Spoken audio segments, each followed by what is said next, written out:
Raleigh ranks 15th in the country for solar projects installed per capita. That's according to a new study. The director of Environment North Carolina stopped by recently to explain what this means for the city and the state. Elizabeth Oots, welcome back to North Carolina Now. Thank you so much. Good to be here. Now, you are the director of Environment North Carolina. Tell our audience about your organization and its mission. Sure. So Environment North Carolina is a statewide, citizen-funded environmental advocacy organization. So we're working for a cleaner, greener, healthier future for North Carolina. We're also part of a national federation called Environment America. So there's 28 other state groups across the country like ours that we're part of. You recently released a report naming Raleigh as a shining star when it comes to solar energy. Tell me, how did you go about making this particular designation of Raleigh as a shining star? Sure. So we put together this report because we knew that there was a lot of activity happening in cities across the country and in North Carolina when it comes to solar power already. And so we wanted to find out exactly how much and document it and applaud that and congratulate cities like Raleigh for doing that. So that's the first kind of mission of the report. And then the second thing that we wanted to do was highlight the role that cities can play in promoting solar energy.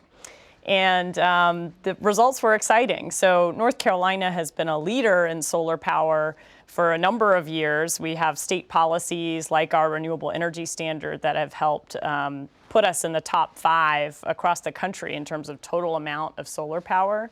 But a lot of that solar power is large scale, utility scale solar power, not necessarily within city limits. So we were pleased to see that Raleigh is actually in the top 20 when it comes to solar power, both just total amount of solar power of all the cities that we looked at across the country and in terms of solar power projects per person. Now, you just mentioned that North Carolina is one of the top 5 states in the country being involved in solar power. So we see that it's important, but what are some of the benefits of being involved with solar energy? What are some of the benefits? Sure. So the first thing is that solar is a clean resource and it's pollution free, and the more of our energy we get from solar power, the more we can use less energy that pollutes the air and uses up water resources. So certainly it's an environmentally friendly source of energy, that's number one. But it's also one that will never run out.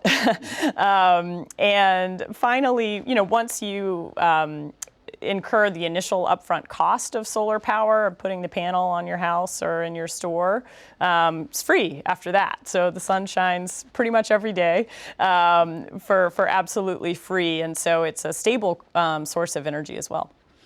Just out of curiosity, if someone had wanted to, say, convert to solar energy, on average, what would it cost them?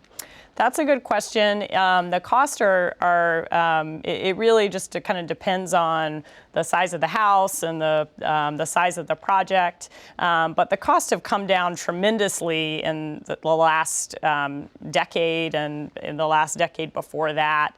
And tax credits are available both at the state level as well as at the federal level, so that the initial cost you can offset up to 60% roughly of the cost of your solar project to install it.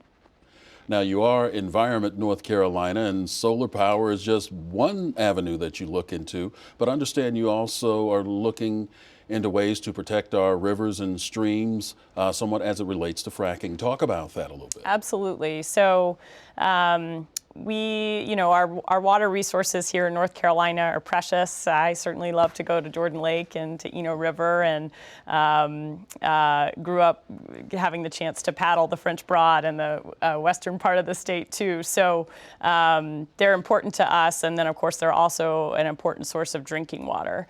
But fracking, which is the pretty controversial form of gas drilling, could come to North Carolina and could threaten those water resources. The shale gas supplies for the state are beneath Jordan Lake and down to the Deep River and stretch all the way almost to the South Carolina border.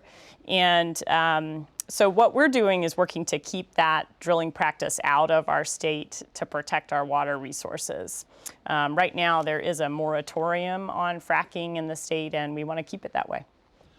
You also are involved in climate change. And what types of policies or research you're looking at as it involves climate change? Sure. So, first of all, North Carolina has a lot at stake when it comes to climate change and to global warming. Our coast is incredibly vulnerable. It's considered the third most vulnerable to sea level rise. Our cities could get smoggier with a warming world, and in the western part of the state, our Christmas tree industry could also be impacted. So we have a lot at stake, and one of the best ways that we can start to avoid the worst impacts of global warming is by cutting the pollution at its source. Coal-fired power plants are the largest single source of carbon pollution in the country. And right now, the federal government is in the process of issuing new rules to put limits on carbon pollution, both from new power plants that may come online so that we don't have any new dirty coal plants, but also to put limits on existing coal-fired power plants. And so we're working to build support to make sure those rules go through. Now, you're about to start a door-to-door initiative. Talk about this initiative and what are some of the things you hope to accomplish? Sure. So I should say that we're starting to ramp up a door-to-door initiative.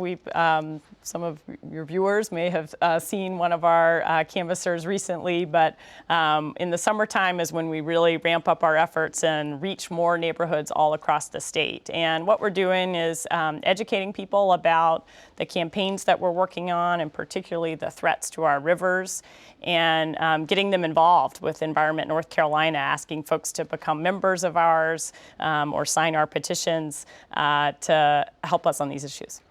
And of course, if our viewers want to find out more about Environment North Carolina, where can they go? They can go to our website, which is www.environmentnorthcarolina.org.